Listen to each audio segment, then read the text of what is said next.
good incentive. Nobody. What percentage of people do you have? Today, 5% of the people. The rest are working at home.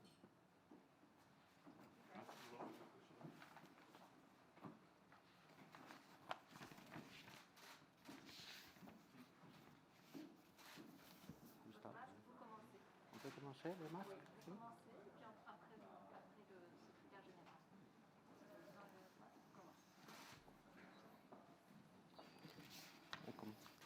I'm very pleased to welcome Secretary Blinken in person here in Brussels after our initial virtual exchanges. Today, we open a new chapter in our relations, marked by stronger cooperation on key foreign policy and security issues. I'm happy to see that our meeting confirms that a strong European Union-US partnership is crucial to support democratic values as well as global and regional stability, prosperity, and conflict resolution. We took two important decisions. We agree to launch the European Union-United States dialogue on China as a forum to discuss the full range of related challenges and opportunities. We decided to continue meetings at the senior, official, and expert levels on topics such as reciprocity, economic issues, resilience, human rights, security, multilateralism, and areas for constructive engagement with China, such as climate change. We share an assessment of China's role as a partner, as a competitor, and a systemic rival, as we used to say here in Europe. We equally agreed, and this is maybe all most important, to support the fullest possible involvement of the United States in the European Union Defence Initiative and to enhance our dialogue on these issues. The European Union security and defence policy contributes to the transatlantic security and offers concrete opportunities for our cooperation. We also discussed about Iran. The Joint Comprehensive Plan of Action remains a key achievement of multilateral diplomacy despite existing difficulties. There are difficulties, but in spite of that, I think that this agreement is a masterpiece of diplomacy. And Iran's continued departure from its nuclear commitment under the JCPOA are of source of concern, and we stress our full support to the work of the International Atomic Energy. As coordinator of the JCPOA, I welcome the Secretary's reaffirmation that the US is ready to engage and the prospects of a US return to the JCPOA. We will work on that.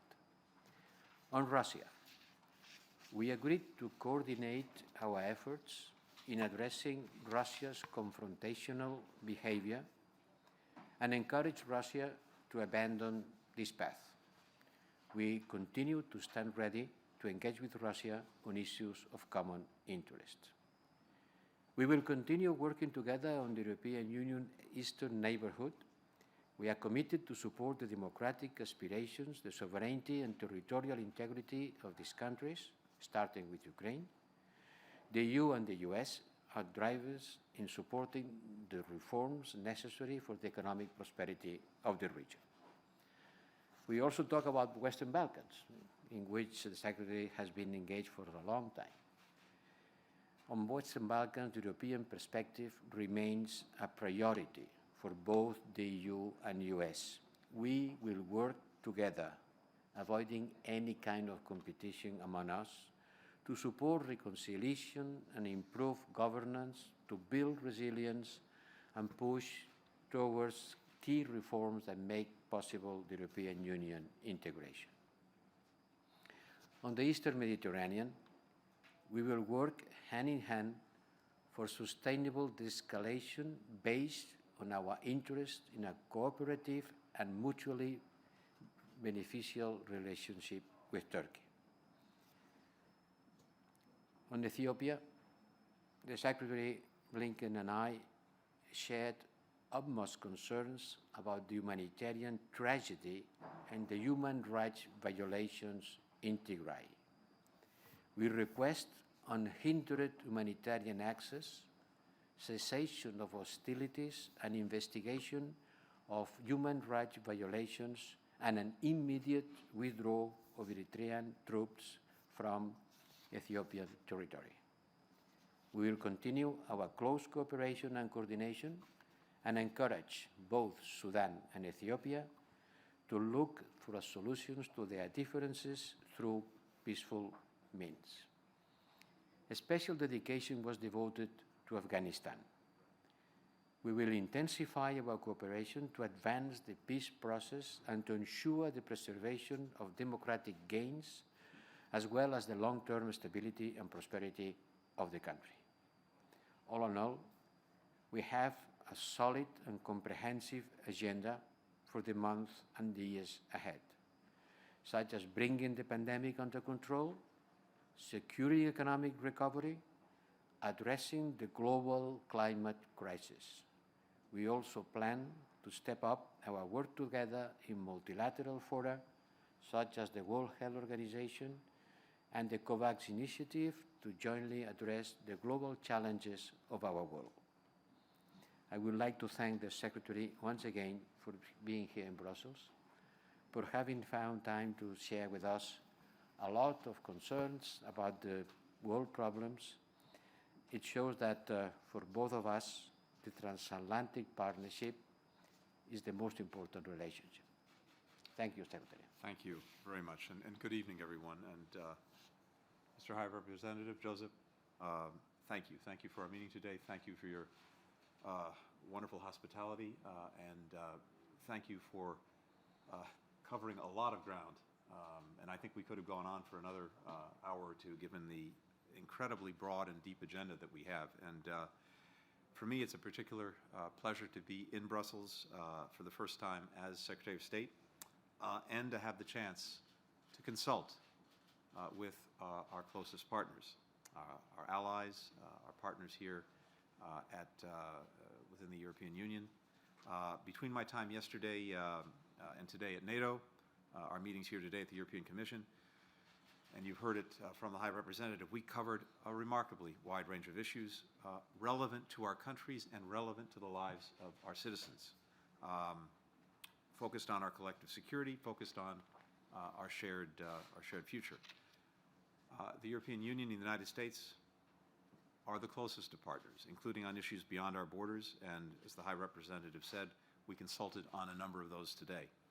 We talked about our shared concerns about Russia's aggression, especially toward its neighbors. We talked about our shared goal of preventing Iran from acquiring nuclear weapons, the urgent need to address climate change, and the challenges that China presents to the rules-based order that we both subscribe to. To that end, indeed, as the High Representative said, we agreed today to resume the U.S.-EU dialogue on China, because we know that we can approach Beijing most effectively when we are working together and coordinating our approaches. We're working together across all of these issues and many others on our national security and foreign policy agendas. So I suspect we will be in very close touch in the weeks and months ahead. You already gave me the wonderful opportunity a month ago to speak to the FAC, and I'm very much looking forward to our ongoing collaboration. I just say in closing, earlier today, I had an opportunity to speak at some greater length about how the United States is recommitting to our alliances and our partnerships, because simply they are vital to our foreign policy. They're a core source of strength, and again, they make a difference in the lives of our citizens, which is, after all, what we're all about and what we need to be all about. We will seek every opportunity to consult and cooperate with our allies and partners, and to make sure those relationships are able to meet the new and emerging threats and opportunities of our time. And I know that's a project that the European Union supports.